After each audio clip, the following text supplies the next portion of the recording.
And the rule is, it says that in the time of the temple, in fact, at the time when this Pirkei Avot was being written, there was a cardinal rule that sages, when they would sit in front of their hundreds and hundreds of students, before they would embark to teach, they would always start with what they called a few words of humor. And actually in Aramaic, it's called milta dibdichuta, which means words of humor. And that was simply their way of loosening up their crowd. You know, people come in, they're very stiff, nervous. Is the rabbi going to pick on me? Is he going to say something that's too stark? And they loosened up the crowd. So on that note, once there was the rabbi, the cantor, and the presidenter. And they are on a cruise to the Caribbean. They left out of Fort Lauderdale and they're going to the Caribbean. And it just so happened, to their bad luck, they are caught by the cannibals. And they're going to be eaten for supper. But these were very nice cannibals, and they told them, listen, you can ask your final request. Rabbi, what's your request before your supper? So he says, listen, I've been working for the last few months on my speech. It was going to be the speech that I never had a chance yet to deliver. Please, before you eat me, can I deliver my speech? It'll take only about an hour or so. Let me say my piece, please, and then do what you need to do. Fine, we'll let you do it. Cantor, what's going to be your request? He says, listen, I've been working on this musical piece, but just, I won't be able to sing it publicly. At least let me sing it. It'll take about an hour or so to sing my piece, then eat me. President, how about you? What's your final request? He says, please, eat me first.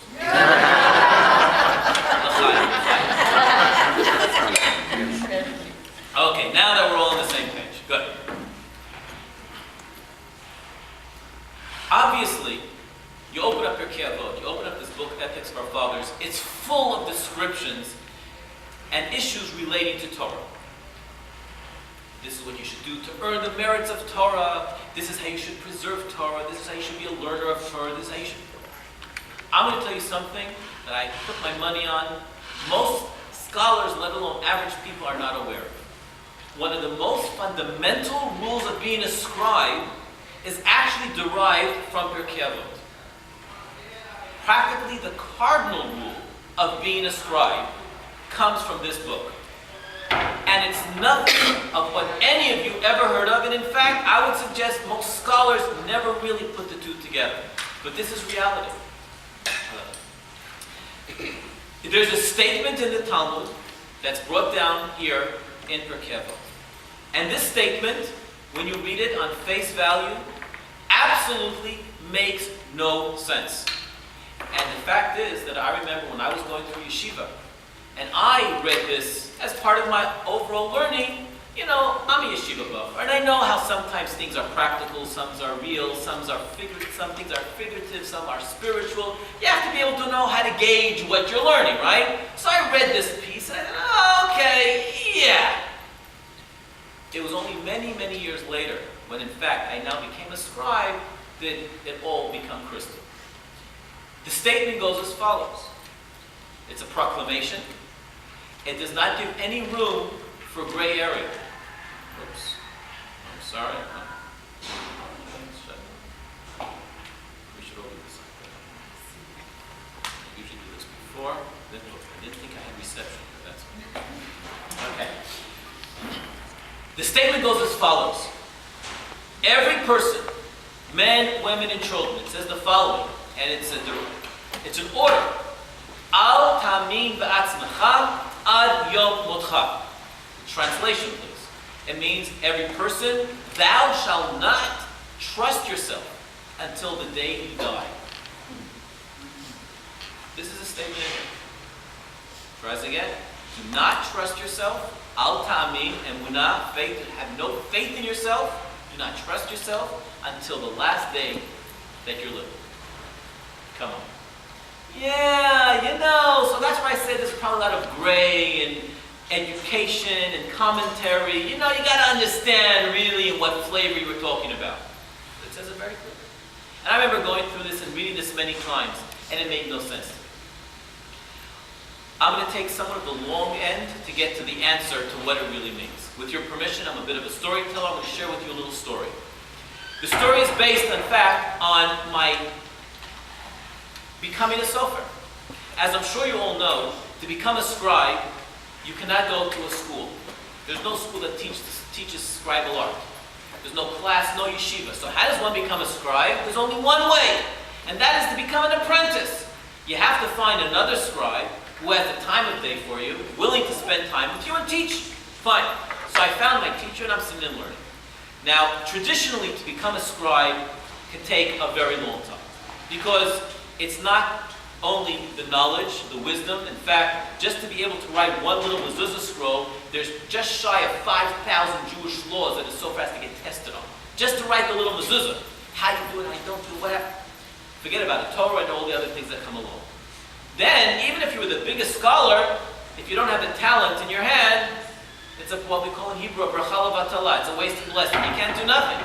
It's not just a scholar, you have to be a calligrapher.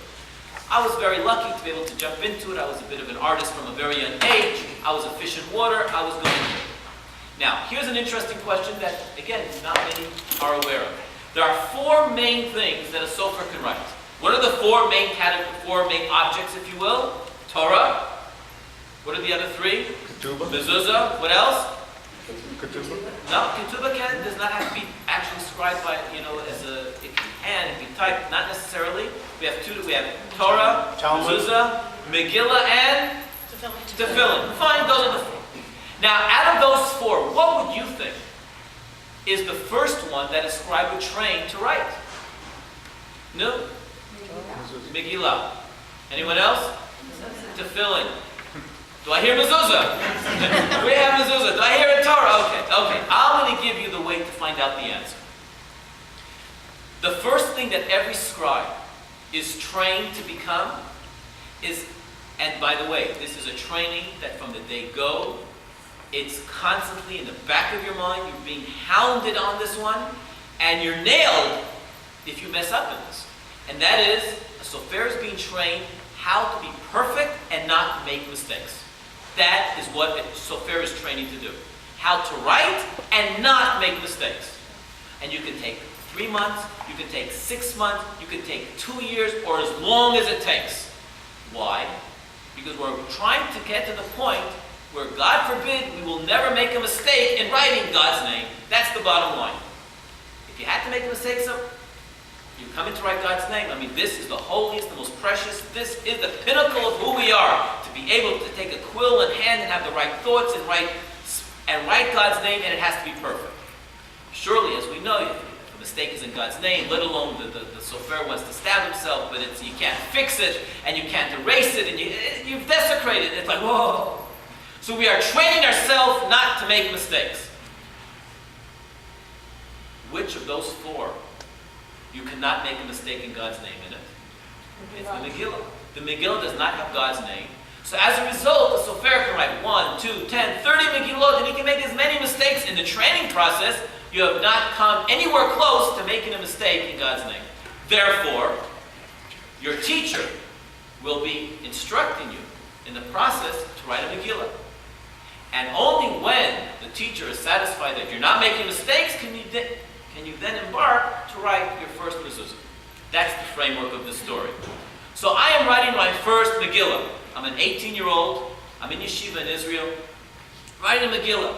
I was supporting myself in those days, no money from home. And if anything I wanted or needed, I had to support myself. So, like any business, it's a business. It's a holy business, but still a business. And by the way, this is just a footnote before the story continues. We said that a sofer, the only way they can learn is from their teacher. So who taught my teacher? Their teacher. Who taught their teacher? And who was the first teacher? Good old Moses. And who taught Moses? So if you think of it, I'm in God's profession. So a little respect, please. Just a little. So my teacher would be telling me, after I finish my Megillah, you can go ahead and write a mezuzah. So I'm writing my first Megillah. And this is a business. It's a holy business, but it's a business. Now, I don't know why this scenario is real. And until today, I still do not understand it accurately. But the fact is that if you wanted today to go buy a Megillah, go down to a Judaica store, go to Israel, it'll cost you, for a cheap one, it'll cost you $1,000. A decent one, $2,500. You can go and spend $5,000, $7,000 on a beautiful Megillah. A scribe who's writing for the first time his first Megillah in Israel, no matter how talented that sofer is, how beautiful, they offer them practically nothing. There's not much you can do. So I'm writing my first Megillah, but here came a little problem that I had. I was in Israel and wanted to travel that Passover to New York to visit then the late Lubavitcher Rebbe. I wanted to go and spend that Passover with him. The ticket was $850. Now that's a lot of money which I didn't have, and I had to earn it. So I'm writing the Megillah, hoping, right? So I go around, I write my Megillah, and I go and I show it to people. Beautiful. So will you buy it? Yeah, I'll give you $100 for it. Give you $100. Forget it. How about you? Okay, I'll give you $120. What are you talking about? The highest offer I got, and I was showing it to anyone and everyone, I was getting offers of $150. Now, without blowing my own horn, I have a very beautiful script. But that was it. So I said, I'm not settling for that. So I started making photocopies, and I started faxing it around and trying to do a little business. See, so I need more than $150. I get a call from Tel Aviv. Someone says to me, listen, I like your script. Let me see it, and if I like it, I'll pay you $250. I mean, it's still peanuts on what I'm looking to get, but hey, it's better than everyone else. I got permission from the head of the yeshiva to travel to Tel Aviv to show it to him. I'm on the bus. Halfway there, another person gets up. He sits down next to me on the bus. And we start to talk. He says to me, you yeshiva bocher? I says, I am. He says, you're yeshiva bocher. It's 12 in the afternoon. What are you doing outside yeshiva? You're skipping bunk. You're going to the beach. I mean, come on, tell me what's... I mean, I heard about these yeshiva guys, in the middle of the day sleeping. I said, no, I'm a sophist. You're a sopher? What do you write? I said, I write a Megillah. So what are you doing? I'm trying to show it to someone. Do you have it? Yes, can I see it? Yes, you can. I take out the Megillah. I show it to him. He says, beautiful. How much do you want for it? What did I say? $850. Not a question. He didn't blink. This is in Israel 31 years ago. I've been a sofer for 31 years. He didn't blink. He takes out his wallet in Israel, opens it up, hands me $850 US cash, takes my Megillah and gets off the bus. I never saw him again. Unbelievable. Call it Elijah, call it my lucky stars, call it what you want. You can bet I was in New York. I had to. Now, the story with the Megillah is over, but now comes the next part.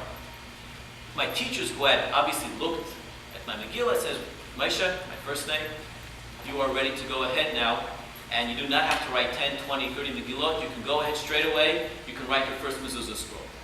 So I'm very honored. I'm in New York, and I go ahead and write my first mezuzah. Now today, by the way, I've written tens of thousands of mezuzah scrolls. Today I can write a mezuzah when I'm really in a good mood. I can write probably a mezuzah roughly about an hour, hour and a half. That's quick. I'm a quick writer. This first mezuzah that I wrote took me 7 hours to write. I'm also a perfectionist, especially when it comes to the one that they're going to examine, and with that qualify me as a scribe, I better make sure that this is perfect. So I write and make sure every crown and every angle and corner. 7 hours. When I finished, I read it, and I reread it, and checked it, and I had to be one. I don't want to get, an A-. I'm an A++. That's what I'm looking for. I finished writing it. I take it over to the sofer in New York. His name is Rabbi Elishevitz.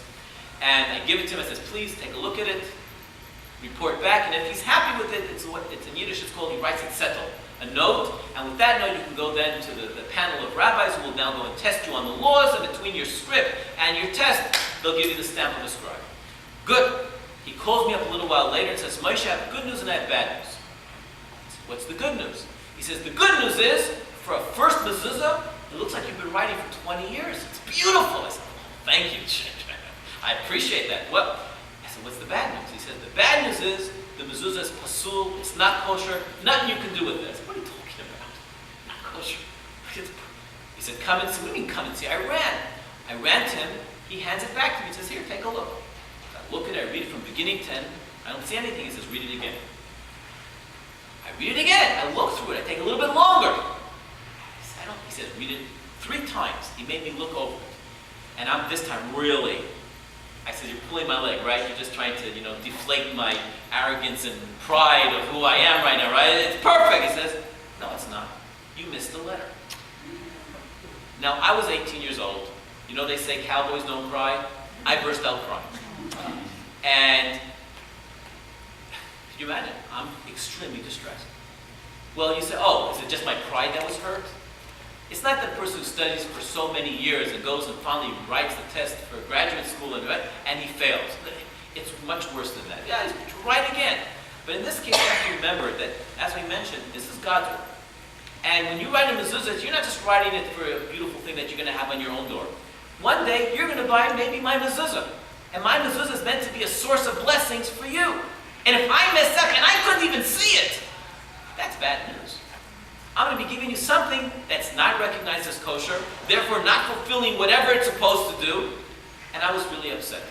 But I'll never forget what happened next. He puts his hand on my shoulder and he says, Rabbi, at that time I already had smicha. He says, Moshe, you're going to be a good sofer. I said, what makes you say that? Maybe God is giving me a sign I should get out while I'm ahead. Before you make any more mistakes, get out. He says, no, Moshe. That's the reason why you're going to be a good sofer. He said, God did not give the Torah to angels. Angels don't make mistakes. They don't make mistakes. Human beings are notorious for making mistakes. There's only one other difference between people and angels. While angels don't make mistakes, they also cannot fix them. They cannot correct those mistakes. They cannot do what we call in Hebrew teshuvah. They cannot repent. A person, on the other hand, while we might make mistakes, we have that opportunity and gift to be able to realize it and attempt and work on ourselves not to repeat it. He said to me, had you told me, Moshe, I made a mistake, no big deal, I'll write another one. He said, then I would have worried. It didn't bother you. He said, the fact that it bothered you, that's a good sign. You'll be a good sofer. And here I am to tell the story. But at that moment, I learned the lesson of Pirkei Avot. What was the lesson? Do not trust yourself until the day you die. Two things here. First of all, I'm not sure if you all are aware, but all of you, let me just make sure if I'm correct. Yes. You all qualify for this statement. You all own and have your master's degree. You all have a PhD. Did you know that? No, I'm serious. In a particular subject, you all have a master's degree. And you never knew, right? So what's your master's degree? And you've earned this already for a while. It's not something you just recently have. What's this master's degree? From a very young age, you get to know someone, you become a master in being able to see their faults. We are masters of being people who can criticize others. We get to know you a little bit. You eat like this, you talk like this, you didn't do this, you should have done that. We're masters in it. Guys, no, we're not good. We are masters. We know how to tell our husbands and our wives and our children, you did this and you should have done that. We can tell the whole world, we can tell Obama how to act, and we can go and tell our kids how to act. We can tell everyone how to do it. We are masters. We're good at it. We're sharp. Nothing slips us. And will tell us, you know what they did and they could have and they should have. We're good. There's one person in the universe who we cannot see their faults. Who is that? Ourselves. You cannot see your own mistakes. It's frightening. In class, we always see the students say, teacher, teacher, that kid is cheating. That kid is chewing gum. That kid kicked me. You never, ever have seen a kid say, teacher, teacher, I'm cheating. Teacher, I'm chewing gum. I am punching him. It never happens. We cannot see our own mistakes. Aha! Right after that statement in Pirkei Avot, it gives you, in fact, part of the answer. It says that as you grow up in this world, it says you have to make sure you have a good spouse. It says you have to have good friends. It says you should even make yourself a rabbi. In other words, if you have to have people who are going to criticize you, hopefully there'll be people who like you. And they'll be generous and nice in the way they say it to you. Because the world is cruel. They put it up on Facebook, they put it up on YouTube, and you're finished. The whole world talks about you now. So therefore, if someone's going to criticize you, let them say it in a nice way. Jewish law, as it relates to writing a Torah. A scribe is prohibited, after they wrote, to take whatever they wrote, whatever they had written, whether it's a mezuzah, tefillah, megillah, a Torah, and take it to a customer and sell it to them directly. Prohibited. It has to first be checked by one, and most suggest two other scribes who have to proofread it before it can be sold. Why? Don't trust yourself till the day you die. Because, well, by the way, in the scribal world, I have a nickname out there. It's called Eagle's Eyes. They call me that. I see everyone's mistakes. You bring me someone else's stuff. You meant. I'm good at it. But there was one thing I could not see, and that was my own mistakes. And therefore, anything that we write, No matter how good and qualified and I'm perfect, doesn't make a difference. You have to have someone else go ahead and check it and recheck it before it can actually go out and be examined by someone else. So that is that particular lesson. The first lesson that a scribe is learning is actually sourced out of this Parkland Kol. Now surely when it comes to creating this environment, that is when it's so crucial to make sure that it's your rabbis, it's your spouse, it's your family, it's your friends that really create this environment by which, when the criticism is coming in, it's coming in a way that we can handle it, manage it, not burst up against it, which we often do. Who are you to tell me? We know that one, right? Okay. Now let's just shift just a little.